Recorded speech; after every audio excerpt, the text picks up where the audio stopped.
Vola eo amin'izay taranja atsipika nety be zay ihany dia ho tanterahana amin'ny farany herinandro ihany koa ny Grand Open izay karakarainy CBT kosa indray izy ity mitondra fanazavana mikasika indrindra izay itita izay isan'ny mpikarakara sady mpilalao tsipika nety be avy ao amin'ny CBT. Ny anazavako an'ilay tournoi zany grand tournoi izy io anankiroa izy io fa même date ihany zany 5-6 septembre zao. Izy zany misy Open dia misy double boss. Mitondrako azy vola angamba amin'ilay double boss. Le double boss zany double boss le izy dia boss anankiroa zany mandray anjara amin'ilay izy fa tsisy mercenaire mihitsy zany tafiditra ao anatin'ilay double boss. Dia le Open ndray zany afaka mandray anjara rehetrarehetra amin'ilay Open. Izy zany tsisy hoe izy zany tsy mahazo mandray anjara fa afaka mandray anjara daholo. Fa amin'ilay boss fotsiny zany tsy afaka tsisy merce zany mahazo mandray anjara amin'ilay double boss. Aiza no ataony faninanana daholo ny fomba fandraisana anjara ho an'ireo te hisoratra anarana?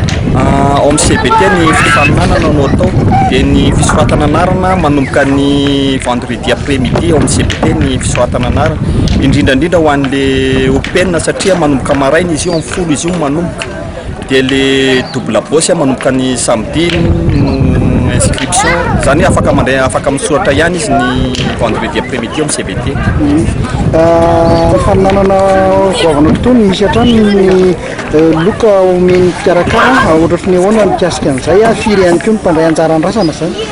Zay indrindra ny participation zany 120 000 ariary izy io par équipe le double boss. Dia ny lot zany 2 coupes importées zany 2 grandes coupes importées izy io miaraka amin'ny ordi portable. Dia ny deuxième 2 micro-ondes miaraka amin'ny 2 coupes importées 2 grandes coupes ihany. Dia ny troisième sy ny quatrième zany 4 friteuses. Dia ao amin'ilay Open indray 50 000 ariary izy io natao mora dia mora izy io satria mba ahafahany rehetrarehetra mandray anjara doublette izy io. Dia ny premier prix 2 motoscooter zany ny miaraka amin'ny 2 coupes importées. Dia ny deuxième prix mbola misy 2 coupes ihany miaraka amin'ny subwoofer. Dia ny troisième sy ny quatrième 4 rice cookers. Dia mbola mahasamy hafa an'ity indray mitoraka aty indray zany amin'ilay boss mbola misy concours de tir de précision izy io fananina mihitsy nasina ho an'ilay senior ho an'ilay Open fa amin'ilay boss satria après boss mihitsy io coupe raha ingeza be mbola importé zany miaraka amin'ny appareil photo numérique.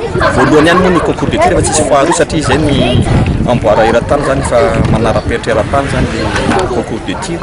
Dia ny mariako kely ihany koa ny mahady mbola misy consolante ihany izy io 30 000 ariary. Dia ny premier prix coupe miaraka amin'ny jeu de boule anankiroa zany vovao anankiroa. Dia iny fanadihadiana ihany koa fitompoko lahy sy tompoko vavy no ametrahana ny veloma ho mandram-piona amin'ity hariva ity manome fotoananao indray sy ny fandarana mahery amin'ny herin'ny toy izao. Isaorana betsaka ianao tany tokantrano tany nanaraka ny fandaharana. Isaorana ihany koa ireo namana teknisianina niara-ny asa tamin'ity androany ity teo ny namana Andry Patrika nandrindra ny sary eo ihany koa ny namana Bosco Rasolomenjanahary nampita ny sary tany tokantranontsika ahitany dia mametraka ny veloma ary ho mandram-piona ho amin'ny herin'ny toy izao indray. Veloma tompoko.